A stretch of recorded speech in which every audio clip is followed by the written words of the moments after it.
Bueno, buenas tardes otra vez. Ahí oran por Rodolfo, porque le va a tocar traducir ahorita. La cosa es que él me entienda a mí, ese es el asunto. A él lo van a entender ellos, pero que él me entienda a mí, eso es lo importante para poder traducir. Bueno, vamos a continuar, vamos a seguir estudiando. Muchas veces hay personas que me preguntan, bueno, ¿y ustedes qué es lo que tanto hacen en esas conferencias?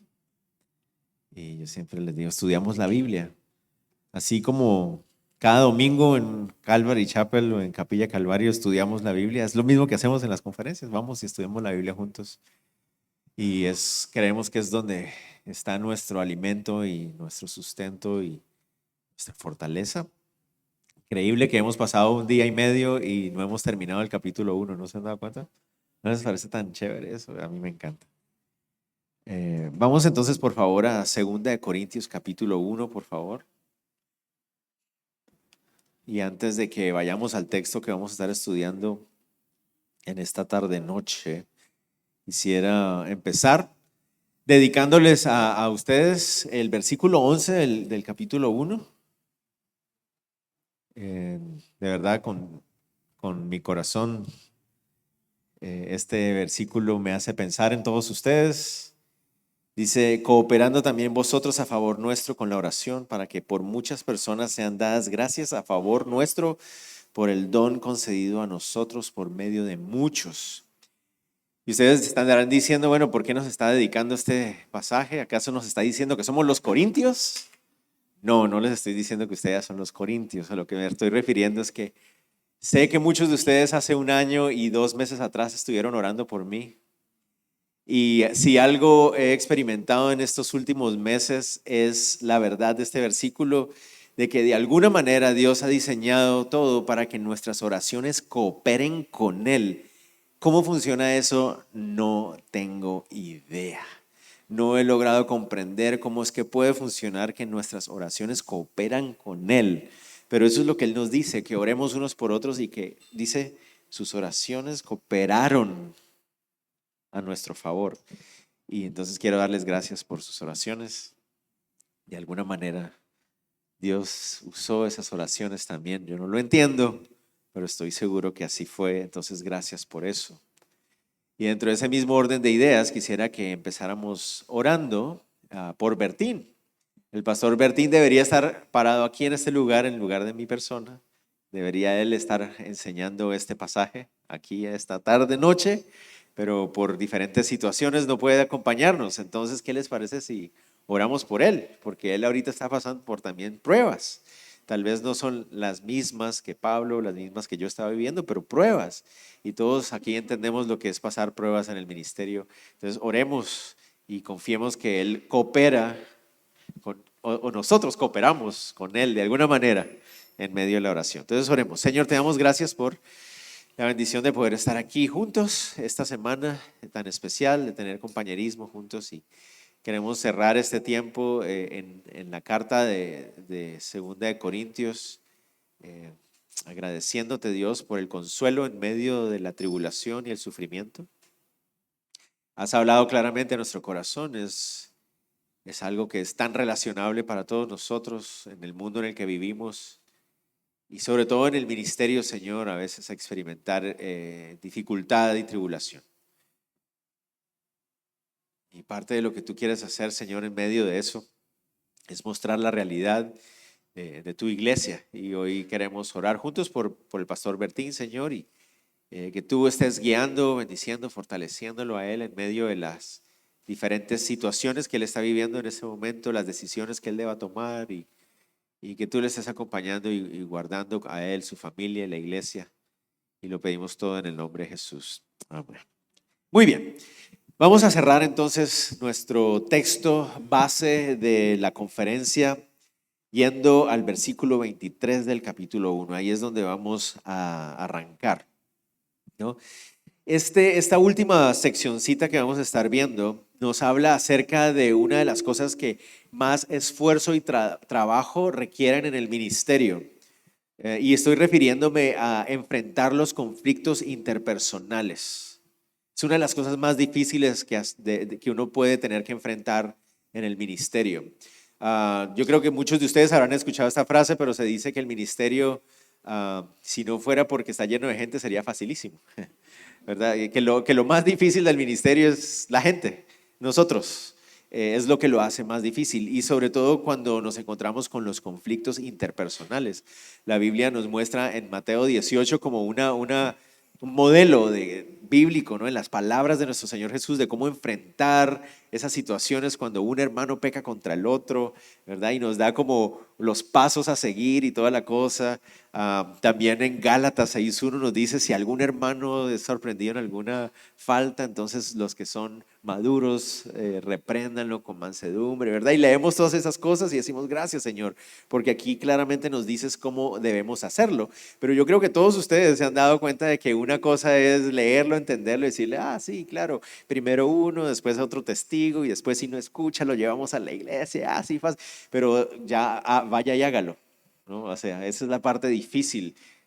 Para los que les gusta el fútbol, ustedes saben que una cosa es ver en el tablero 4-4-2 y 4-2-3-1 y toda la cosa. Lo difícil es que después los muñequitos se mueven en la cancha, ¿no? Y ya no se ve el 4-4-2 tan fácil y toda la cosa. Otra cosa es llevarlo a la práctica, y es doloroso, es difícil.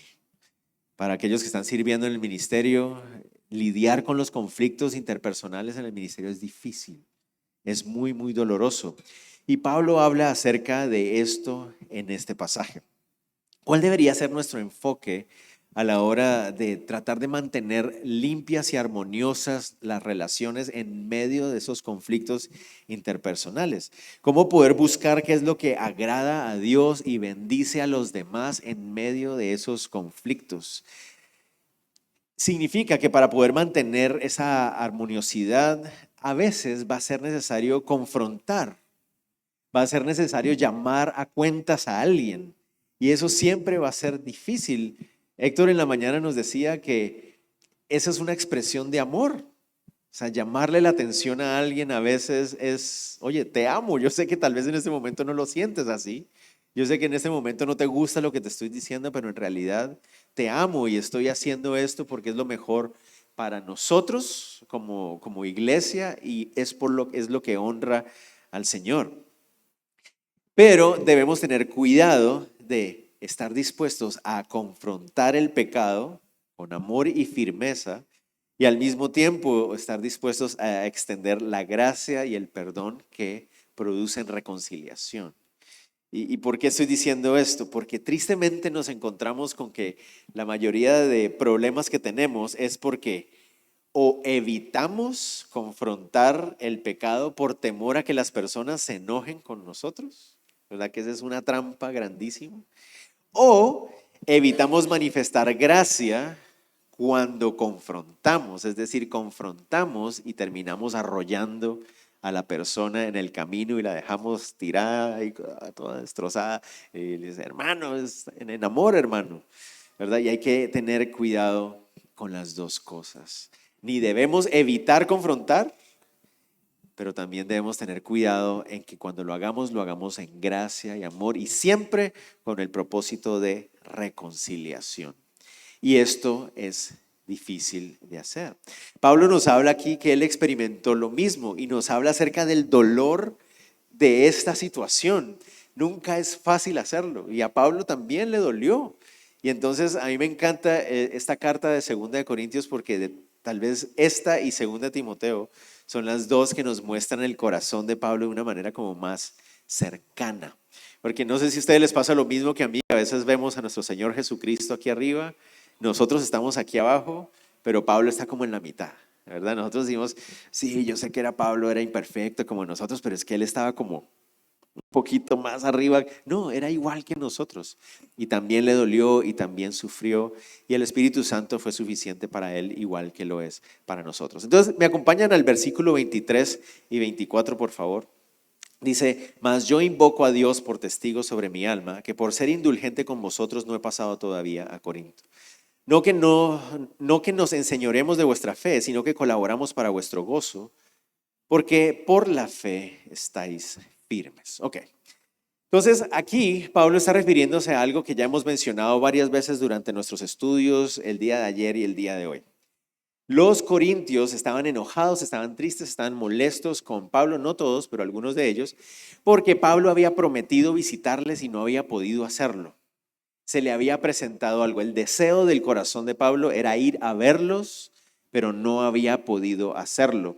Entonces, por eso los corintios pensaban, Pablo no es confiable, o miren, Pablo realmente no está siendo guiado por el Espíritu, porque mire que no pudo cumplir lo que prometió y cosas así. Y eso es lo que les estaban pensando de él. Pero este capítulo nos permite ver que había dos razones por las cuales Pablo no había podido visitarlos. Y es difícil para nosotros, porque no tenemos todos los detalles, saber qué fue primero, pero hay dos razones. ¿Cuáles son las razones? La primera ya la vimos. ¿Se acuerdan? Él estaba pasando por una gran tribulación. Él habla ahí acerca incluso que él sintió que moría, o sea, perdió la esperanza de vivir, de que iban a sobrevivir básicamente, de que él sintió no vamos a salir vivos de esto. Una prueba bastante fuerte, ¿verdad? Pero también incluye una segunda razón y es que él decidió alargar la visita. Entonces, la gran pregunta que tienen los comentaristas es, ¿qué fue primero? ¿Verdad? Hay algunas personas, y yo me incluyo dentro de esas personas, que piensan que lo que sucedió es que Pablo decidió alargar la visita, es decir, dijo, sí los voy a ir a visitar, pero este no es el momento, voy a esperar, yo creo que hay que esperar un poco de tiempo. Y mientras esperaba, ¡pum!, vino la prueba. Vino la tribulación mientras él estaba esperando y eso hizo que se demorara un poco más. Eso es lo que yo creo que puede haber sucedido. Aquí vamos a explorar la razón por la cual él decidió extender la espera. Miren lo que dice, mas yo invoco a Dios por testigo sobre mi alma, que por ser indulgente con vosotros no he pasado todavía a Corinto.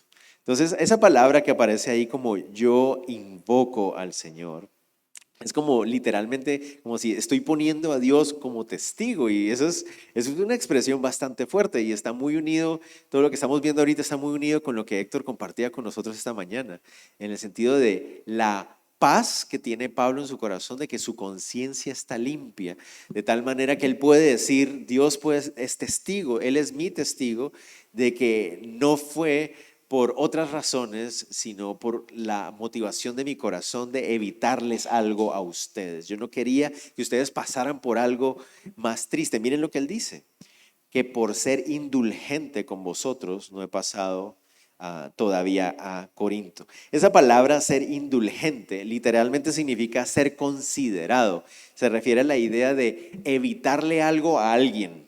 Eso significa que Pablo pensó, si los visito rápidamente, vamos a tener una experiencia no muy grata, entonces lo que mejor debería suceder es que voy a esperar. Voy a esperar para que no tengamos un encontrón. ¿Y a qué se refiere esto?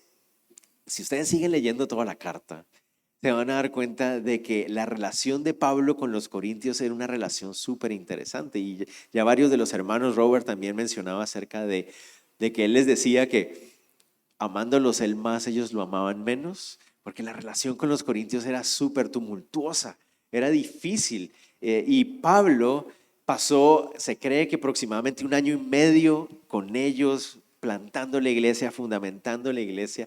Y sabemos por los historiadores que es la iglesia a la que más le escribió.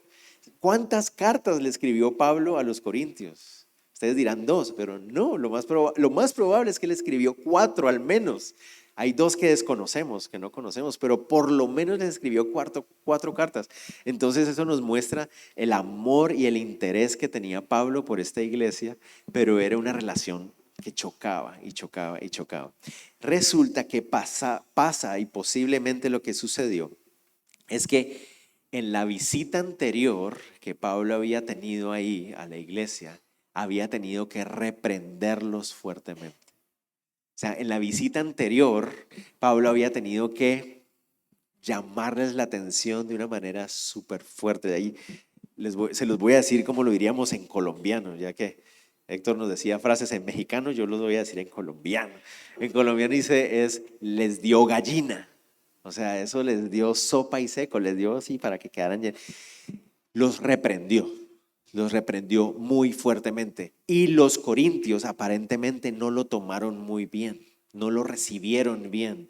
Entonces la relación había quedado muy delicada, muy tensa. Pero Pablo los ama.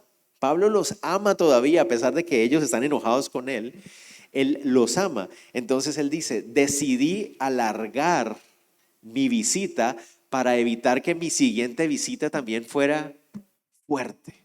Esa es la razón por la cual él decidió esperar un poco más. Entonces, noten ustedes lo hermoso del corazón de Pablo, y eso es una buena enseñanza para nosotros, ¿verdad? Es necesario a veces confrontar, pero nosotros, yo creo que ustedes estarán de acuerdo, o así debería ser. No deberíamos estar ansiosos y anhelantes de tener que confrontar. O sea, la confrontación, aunque es necesaria, debemos orar por ella, debemos pedir, no es algo que se hace a la ligera.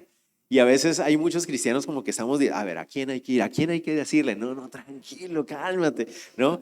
Alguna vez conocí a un hermano en otra ciudad que no voy a mencionar, porque no me quiero meter en problemas, pero en esa oportunidad tuve que enseñar y cuando terminé la enseñanza esa persona se me acercó a decirme todos los errores que había cometido. Y yo, muchas gracias, muy amable, ¿verdad? Y después otros hermanos se me acercaron y me dijeron, ay, ¿qué le dijo el hermano? Y yo dije, no, está bien, haciéndome comentar. Lo que pasa es que a él le gusta exhortar. Y yo, ay, ok. Le llamamos el exhortizador. Y yo, imagínate, esa era la fama que tenía en la iglesia, el exhortizador, porque le encantaba confrontar a la gente. Y hay muchas personas que se escudan detrás de la idea de, es que yo soy honesto, yo soy franco, yo soy sincero, ponen esa como una máscara para cubrir su imprudencia y su falta de tacto y de sabiduría, ¿verdad? Ser honesto, ser sincero, no significa que tú tienes que estar diciéndole las verdades a todo el mundo en todo momento. No, eso no significa ser honesto y ser sincero. Ser honesto y ser sincero es estar dispuesto a decir la verdad siempre que sea necesario. Es diferente. Entonces hay que tener cuidado con no caer en esa trampa de querer estar confrontando. Pablo, o sea, estoy dispuesto a confrontar cuando es necesario. No me escondo de eso. El Señor Jesús nos da el ejemplo de eso. En los evangelios vemos al Señor Jesús, nunca le huyó a una confrontación necesaria, nunca. Pero si no era necesaria, él, ¿se acuerdan? Él simplemente, cuando los fariseos se ponían así meros violentos y toda la cosa, el Señor se iba por un lado. No porque les tuviera miedo, ¿no? Sino porque él sabía que no era el momento para hacer eso. Entonces hay que también aprender a ser sabios. No huimos de la confrontación, pero le pedimos al Señor que nos dé la sabiduría de cuándo es el momento y la forma de hacerlo. Y Pablo decidió esperar. Miren lo que viene en el verso 24. El verso 24 dice, no que nos enseñoremos de vuestra fe, sino que colaboramos para vuestro gozo, porque por la fe estéis firmes. Entonces Pablo incluso les aclara, el deseo de esperar no es porque yo crea que yo estoy sobre ustedes. No, yo no me estoy enseñoreando sobre ustedes. No es porque yo soy la autoridad sobre ustedes, aunque tenía autoridad, ¿verdad? Pero no es por eso. Es porque los amo y porque busco el gozo de ustedes. Porque mi deseo no es causar tensión o fricción por gusto. Eso no es lo que yo estoy buscando hacer. Eso no es lo que yo quiero. Y aquí quiero llamar la atención de los que somos pastores y líderes también dentro de la iglesia acerca de tener cuidado de cómo confrontamos en amor a aquella persona que lo necesita hacer, ser confrontado. No somos señores de nadie, ¿verdad? Hay que tener cuidado en la forma en que ejercemos la autoridad que Dios ha puesto. Hay una autoridad, sí, hay una autoridad dada por Dios en la iglesia, pero debemos tener cuidado de nunca abusar o nunca sobrepasar esa autoridad a la hora de confrontar a los hermanos. No, la autoridad que Dios ha dado a los pastores no es para humillar a las personas, no es para pisotear a las personas. No, hay que tener mucho cuidado con ah, con esa actitud. Nunca el Señor nos llamó a nosotros a suplantar la autoridad de Cristo, sino a reflejar la autoridad de Cristo. Es cómo Cristo confronta, cómo Cristo llama la atención, cómo Cristo reprende. No es cómo yo lo hago, sino cómo lo hace Él. Mi labor como pastor al ejercer autoridad es reflejar la de Él, no suplantar la autoridad de Él. Y debemos tener muchísimo cuidado porque podemos hacer mucho daño. Yo creo que ustedes seguramente han escuchado tristes ejemplos de personas que han abusado de su autoridad espiritual para manipular a las personas, para ofender a las personas, hacerles daño. Y eso no es algo que corresponde a una iglesia del Señor. Entonces tenemos que tener mucho cuidado. Y aquí vemos entonces el corazón. Pablo les dice, evité visitarles tan rápido porque sabía que si los visitaba rápido íbamos a ¡pum! Otra vez chocar. Y ese no era mi deseo, ese no es mi corazón. Continuemos, versículo 1 y 2. Veamos qué es lo que impulsaba a Pablo a tomar esas decisiones. Dice, esto pues determiné para conmigo, no ir otra vez a vosotros con tristeza, porque si yo os contristo, ¿quién será luego el que me alegre, sino aquel a quien yo contristé? Ok, interesante. La palabra tristeza aparece 7 veces en los próximos 5 versículos. Entonces eso significa que es una palabra importante, ¿no? La palabra tristeza. Esa palabra tristeza que aparece ahí literalmente se refiere a un dolor interno, un pesar interno, un dolor del corazón. Y eso es a lo que se refiere la palabra tristeza.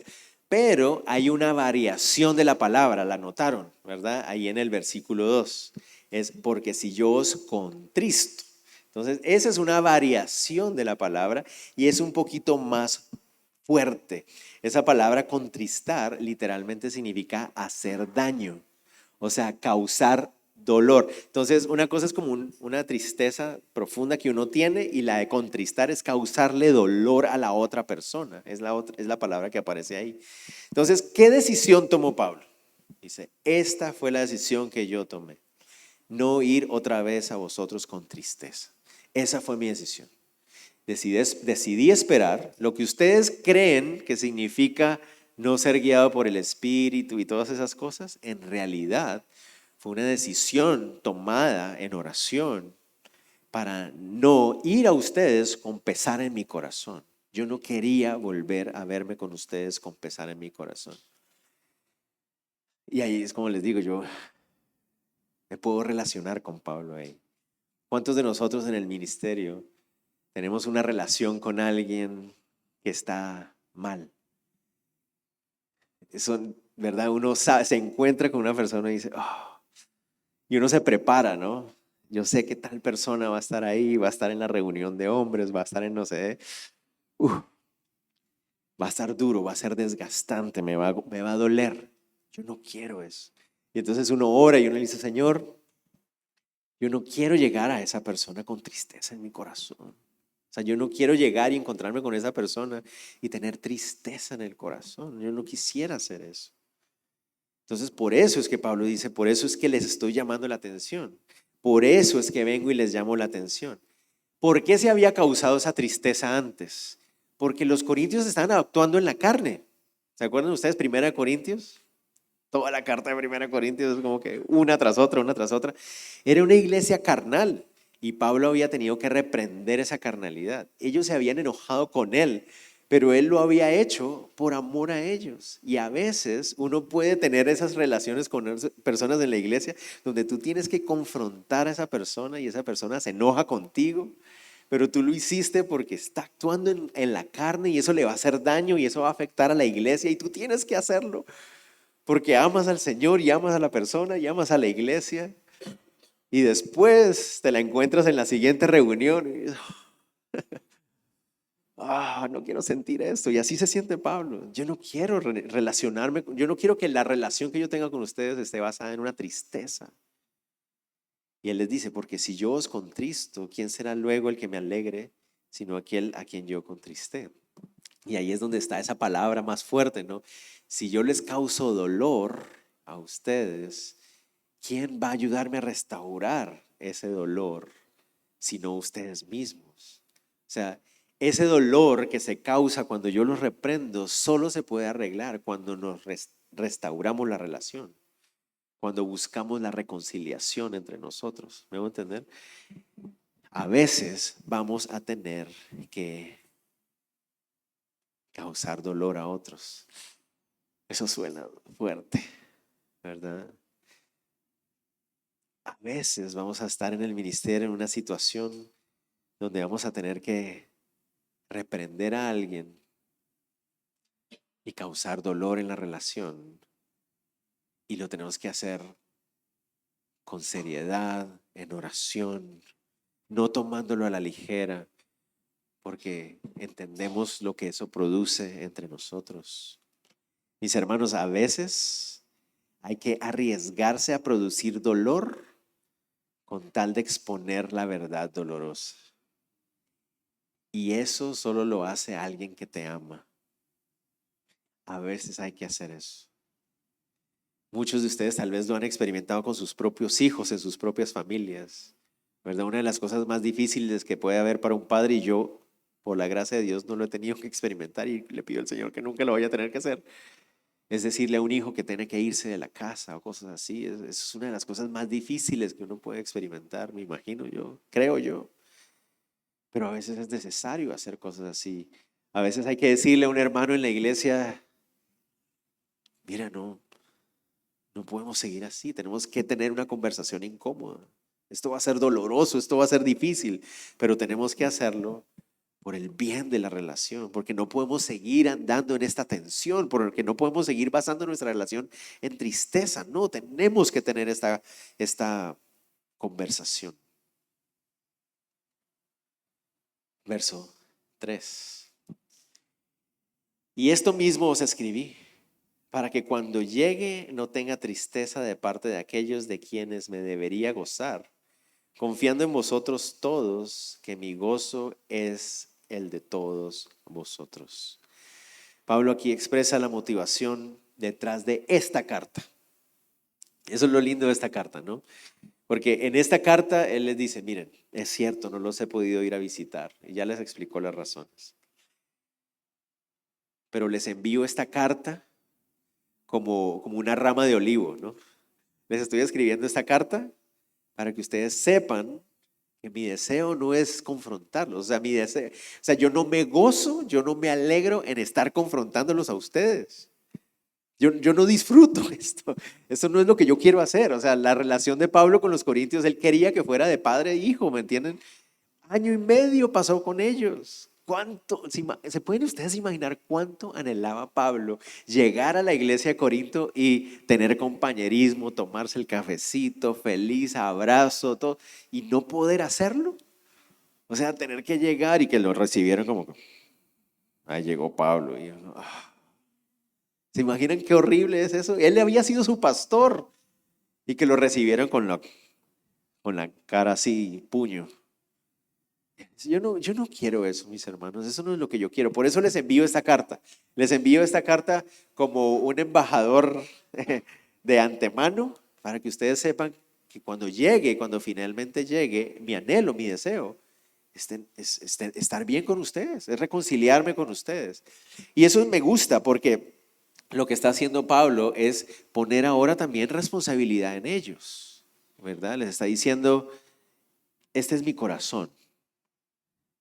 Les encargo que ustedes revisen el suyo propio, de manera que cuando yo llegue podamos tener por lo menos una conversación sana, por lo menos una conversación correcta, buena, edificante, ¿no?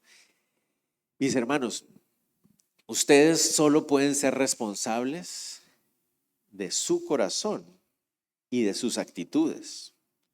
Ustedes no pueden ser responsables del corazón y las actitudes de los demás. No sé si me van a entender. ¿Por qué digo esto?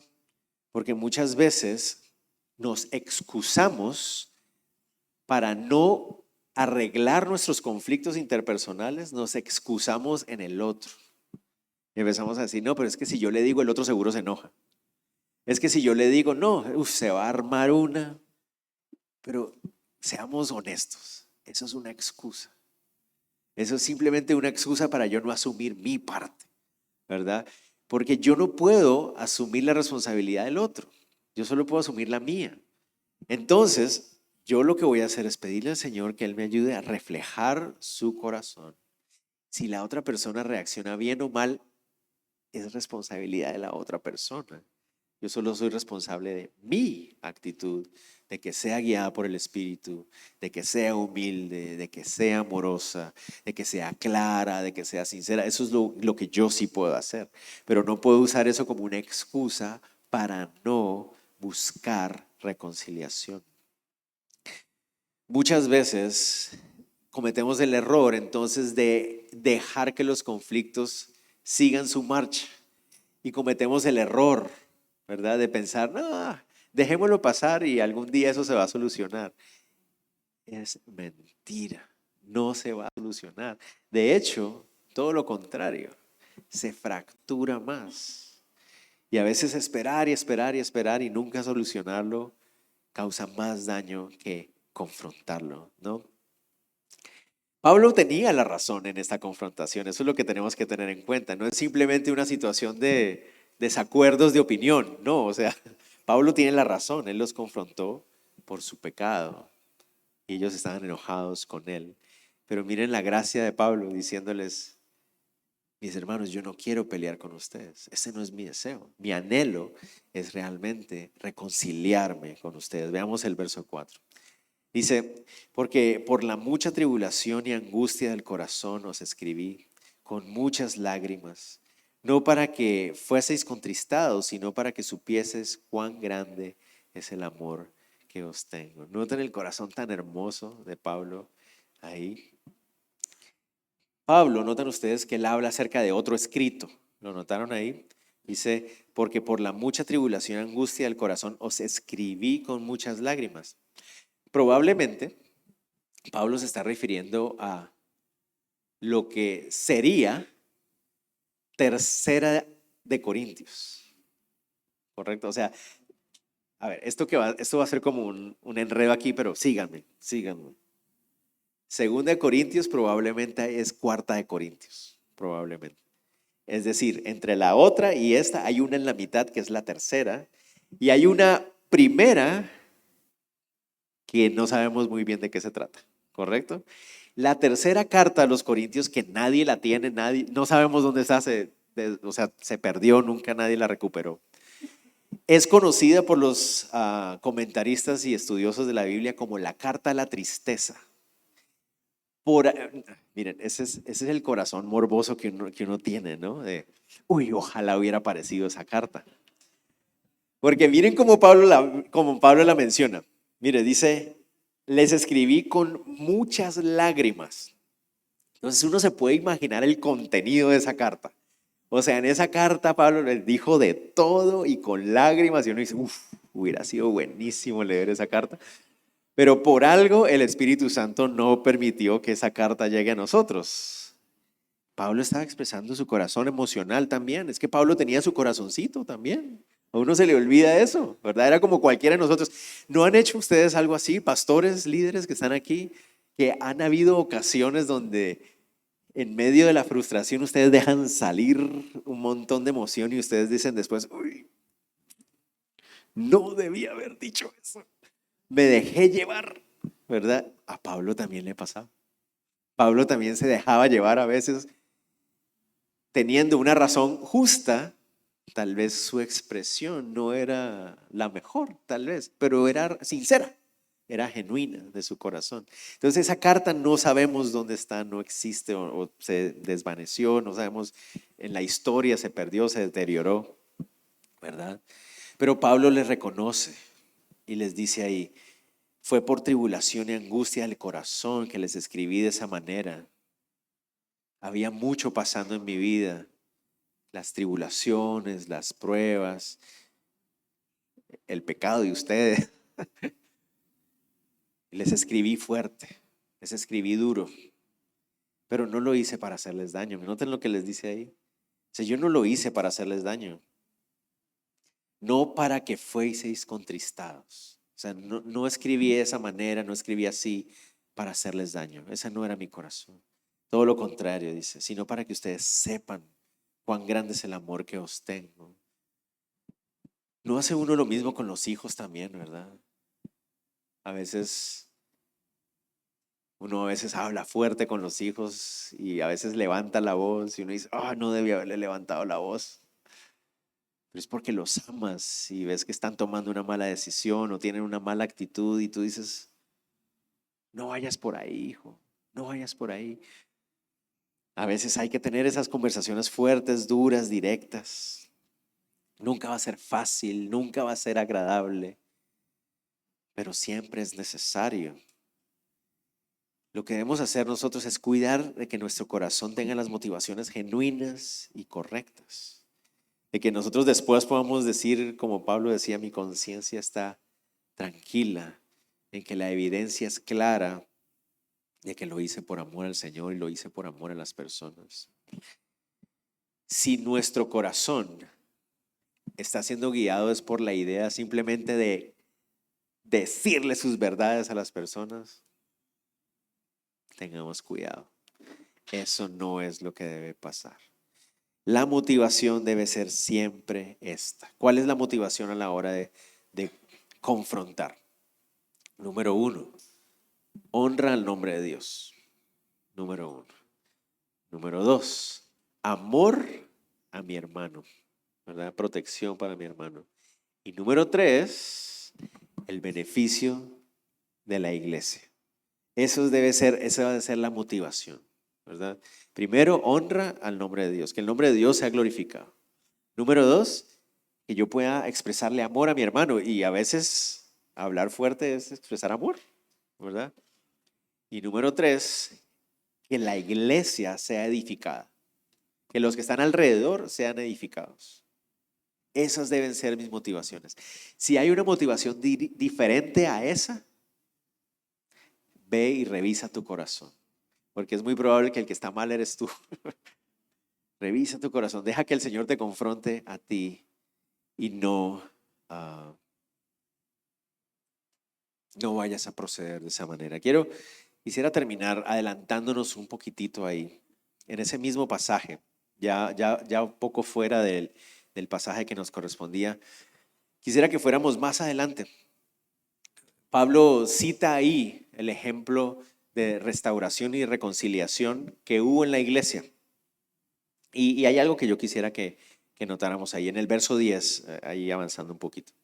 Dice, y al que vosotros perdonáis yo también, porque yo también lo que he perdonado, si algo he perdonado por vosotros, lo he hecho en presencia de Cristo, para que Satanás no gane ventaja alguna sobre nosotros, pues no ignoramos sus maquinaciones. Y ahí es donde quisiera que termináramos un momento. Ahí no voy a mencionar con mucho detalle el caso que él está tocando. Ahí él está tocando un caso real, que si a ustedes les interesa pueden ir a 1 Corintios capítulo 5 y allá van a darse cuenta de toda la telenovela que hubo ahí, porque es un drama así fuerte, así de telenovela mexicana o turca o coreana, como quieran, ya no sé cuál está de moda ahorita, pero aquí es donde quiero hacer énfasis. El hermano, después de que lo confrontaron, no lo querían perdonar cuando se arrepintió, ¿verdad? Y miren que Pablo les dice, oiga, perdónenlo ya. O sea, el hermano aprendió su lección y se arrepintió. Perdónenlo, restáurenlo. Pero aquí es donde quiero hacer el énfasis. Dice, para que Satanás no gane ventaja alguna sobre nosotros, pues no ignoramos sus maquinaciones. Mis hermanos, y como les digo, ya finalizando, aprendamos a confrontar y a ser confrontados. Aprendamos a lidiar con esos conflictos interpersonales. Robert lo dijo en el primer estudio, ¿no? No estamos en los últimos días, estamos en los últimos minutos, y me gustó que Lance lo completó diciendo, estamos en los últimos minutos de las últimas horas. O sea, ya estamos en tiempos críticos para el mundo y para la iglesia.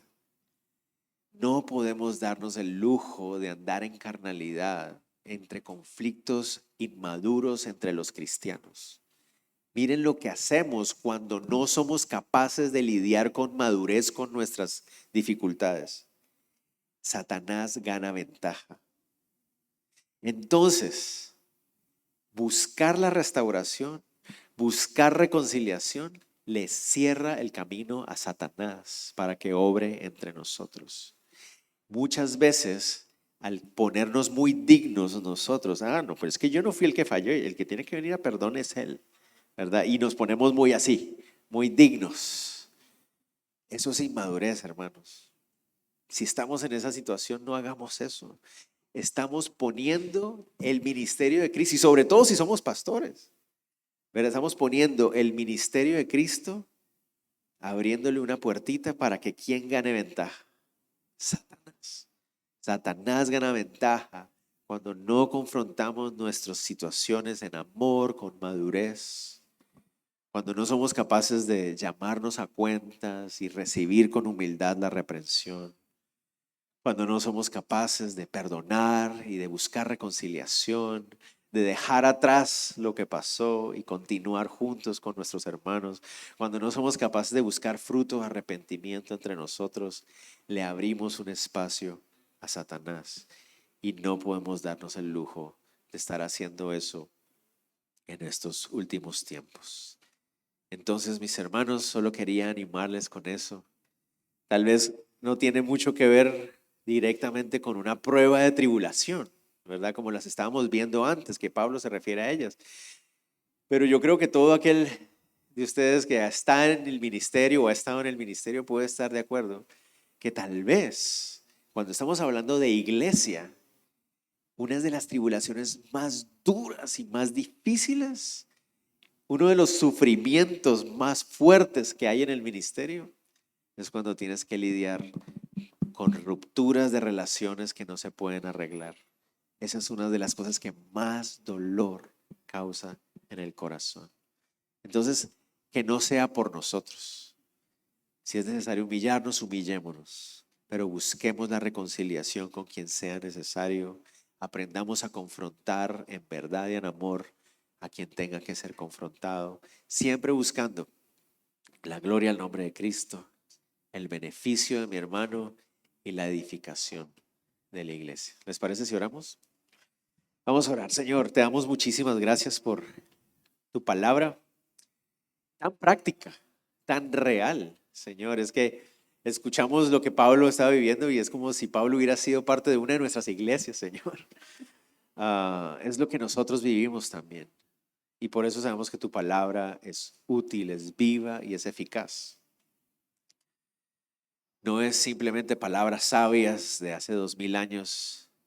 No, es una palabra que respira y es una palabra que es real para nosotros también. Gracias por estos 2, 3 días de ser animados, de ser exhortados, Señor Jesús.